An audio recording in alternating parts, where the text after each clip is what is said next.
ত্রয়োদশ জাতীয় সংসদ নির্বাচনে নিরঙ্কুশ জয়লাভ করেছে বাংলাদেশ জাতীয়তাবাদী দল বিএনপি। এর মধ্যে ঘোষণা হয়েছে নবনির্বাচিত সংসদ সদস্যদের শপথ অনুষ্ঠানের দিনক্ষণ। শপথ অনুষ্ঠানটিতে আমন্ত্রণ পেয়েছেন ভারতের প্রধানমন্ত্রী নরেন্দ্র মোদী। প্রধান উপদেষ্টা ডক্টর মোহাম্মদ ইউনূস মোদীসহ আরও 12টি দেশের রাষ্ট্রপ্রধানকে জানিয়েছেন আমন্ত্রণ। তবে ভারতীয় সংবাদ মাধ্যম ইন্ডিয়া টুডের প্রতিবেদন অনুযায়ী মোদী আমন্ত্রণ পেলেও ভারত এখনও নিশ্চিত করেনি তিনি ঢাকায় শপথ অনুষ্ঠানে থাকবেন কিনা। শনিবার সচিবালয়ে সাংবাদিকদের সঙ্গে আলাপকালে মন্ত্রিপরিষদ সচিব ডক্টর শেখ আব্দুর রশিদ নিশ্চিত করেছেন 17 ফেব্রুয়ারি বিএনপি চেয়ারম্যান তারেক রহমান প্রধানমন্ত্রী হিসেবে শপথ নেবেন। শপথ গ্রহণ অনুষ্ঠানে মোদীসহ ঢাকায় শপথ অনুষ্ঠানে আমন্ত্রণ পেয়েছেন পাকিস্তান, নেপাল, শ্রীলঙ্কা, সৌদি আরব, সংযুক্ত আরব আমিরাত, কাতার, মালয়েশিয়া, ব্রুনাই, মালদ্বীপ, ভুটান ও তুরস্কের রাষ্ট্রপ্রধানরা।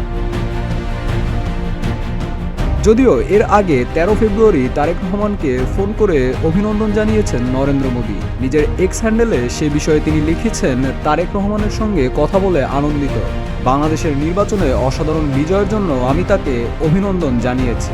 বাংলাদেশের জনগণের আশা আকাঙ্ক্ষা পূরণে তার প্রচেষ্টায় আমি আমার শুভেচ্ছা ও সমর্থন জানাই। ইন্ডিয়া টুডের প্রতিবেদন অনুযায়ী ভারত শপথ অনুষ্ঠানের ব্যাপারে ঢাকায় মোদীর উপস্থিতি এখনও নিশ্চিত না হলেও পাকিস্তানের প্রধানমন্ত্রী শাহবাজ শরীফ থাকবেন অনুষ্ঠানটিতে। দীর্ঘ 17 বছর পর দেশে ফিরে সরকার গঠন করতে যাচ্ছেন তারেক রহমান। তার দল বিএনপিও 2 দশক পর আবার সরকার গঠন করতে যাচ্ছে। 2001-এ বিএনপি ক্ষমতা থাকার সময় সরকার কিংবা দলের পদে না থাকলেও এখন দলটির চেয়ারম্যান তিনি। জনরায়ে রাষ্ট্র পরিচালনায় দলটির সামনে জন আকাঙ্ক্ষা এখন আকাশসম। এদিকে মন্ত্রিপরিষদ সচিবের তথ্য অনুযায়ী স্পিকার ও ডেপুটি স্পিকারের অনুপস্থিতিতে তারেক রহমান ও নবনির্বাচিত সংসদ সদস্যদের শপথ পড়াতে পারেন প্রধান বিচারপতি কিংবা প্রধান নির্বাচন কমিশনার।